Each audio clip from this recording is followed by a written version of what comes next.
En préparant cette émission, vous m'avez dit, Bernard Tapie, il y a quelque chose dont on ne parle jamais, c'est des questions de train de vie, finalement, de train de vie des ministres, entre autres. Qu'est-ce que vous vouliez me dire par là? Je veux dire par là que, en réalité, le problème que pose la richesse des hommes politiques est un faux problème, puisqu'ils n'ont pas besoin d'argent.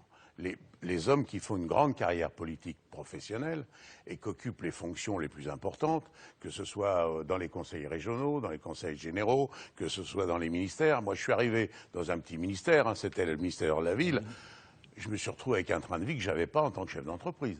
Ces femmes de ménage. Une provocation. Non, c'est vrai, arrêtez. C'est pas vrai, c'est faux. C'est faux. Le train de vie est considérable. Il n'y avait pas un yacht dans le ministère, quand même. C'est considérable. Monsieur Tapie, Attendez, laissez-le terminer. C'est paradoxal et intéressant. Donc tellement modeste que je crois qu'il faut quand même vraiment entendre moi, ce je suis qu'il a à dire. content de mon train de vie, mais je me planque pas derrière.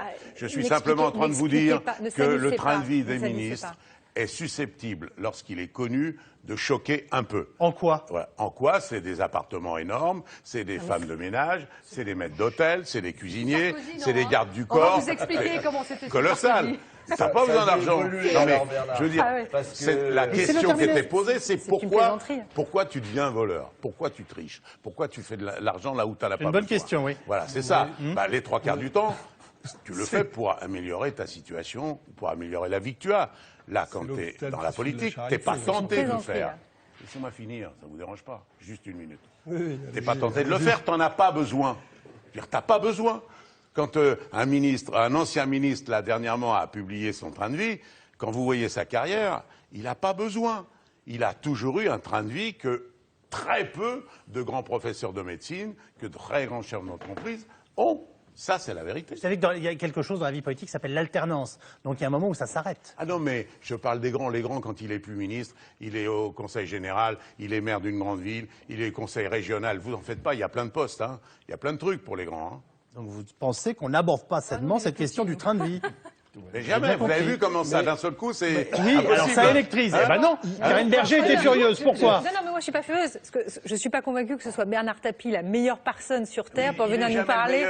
Pour venir... Mais il a le droit de parler quand même, vous voyez. Monsieur, je fais cette remarque sur la question. Mais il est plus mauvais tout le temps partout. Mais c'est pas une question morale, madame Morano. Si, c'est une question morale.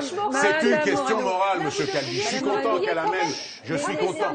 Madame Morano, je suis content qu'elle nous amène sur le problème moral. Parce que le problème des socialistes, c'est justement ça. C'est les plus grands chefs de la morale. Et le plus grand spécialiste... Et de la pauvreté. Laissez-moi dire. Le plus grand... Je vais vous dire, le plus grand moraliste, c'était monsieur Cahuzac, figurez-vous. C'était monsieur Cahuzac. C'est lui qui a fait la morale pour expliquer que madame... comment s'appelle-t-elle? Madame... l'ancienne ministre des Finances, qui est maintenant FMI. Madame Lagarde. Madame Lagarde, c'est elle, c'est monsieur Cahuzac qui a fait la morale. Et au nom de la morale, il a fait un faux rapport. Alors, vous êtes les champions du monde de la morale.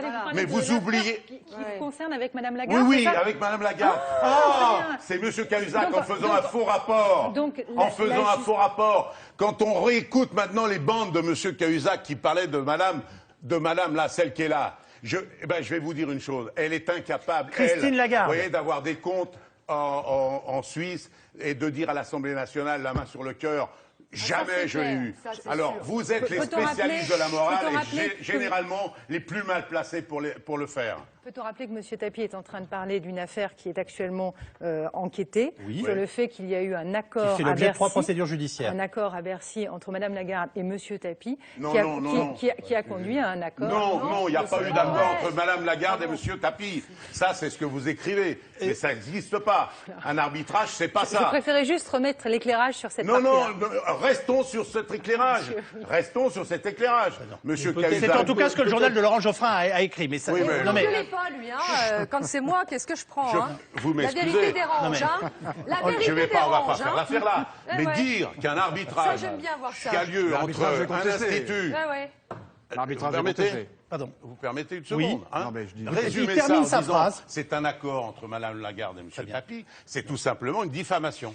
Bernard Tapie, je vous fais juste une remarque. Parfaitement. Dans le cas, pour vous, ça ne vous gêne pas. Bernard Tapie, une remarque, puisque c'est vous qui en avez parlé, c'est s'il s'avère et on est quand même dans la continuité de l'affaire Cahuzac, mais s'il s'avère que l'arbitrage rendu en votre faveur dans le dossier Adidas Crédit Lyonnais est entaché de favoritisme, puisque c'est ce que l'on reproche ou ce dont on peut éventuellement soupçonner Madame Lagarde, pardonnez-moi, je termine, je peux vous dire que ça va contribuer très largement au dégoût des Français pour la politique. Mais c'est impossible. Elle était ministre. Mais c'est parce qu'elle était ministre. Mais attendez, au lieu d'écouter et de dire des choses que vous ne connaissez pas, laissez-moi vous expliquer. Une fois, pour qu'un arbitrage soit bidon, il faut qu'il y ait dans le coup la ministre, tous les fonctionnaires de Bercy, les 4 arbitres, ou 3 arbitres, les 6 avocats.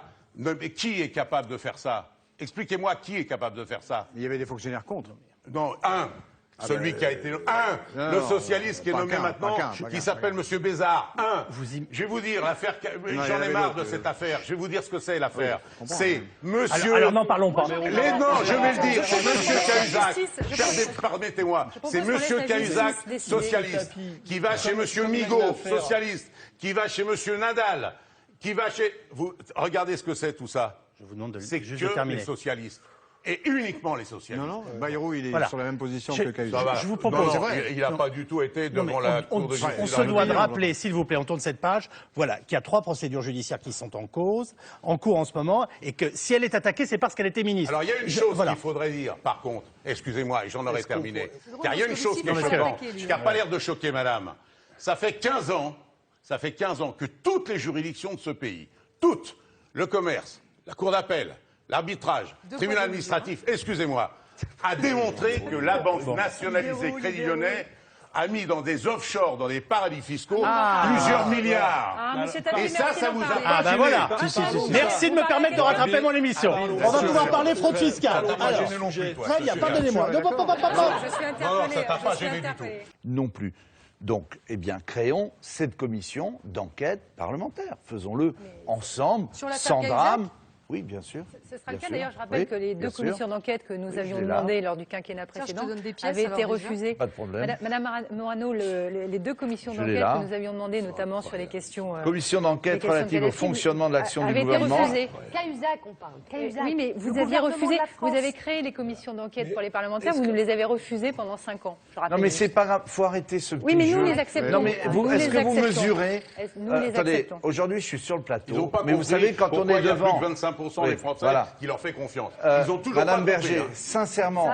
Vous n'avez toujours pas compris. Non, C'est de la faute des Français. Allô, Moi, je pense qu'il faudrait dissoudre le peuple français maintenant. Oui. Ça, c'est Brecht.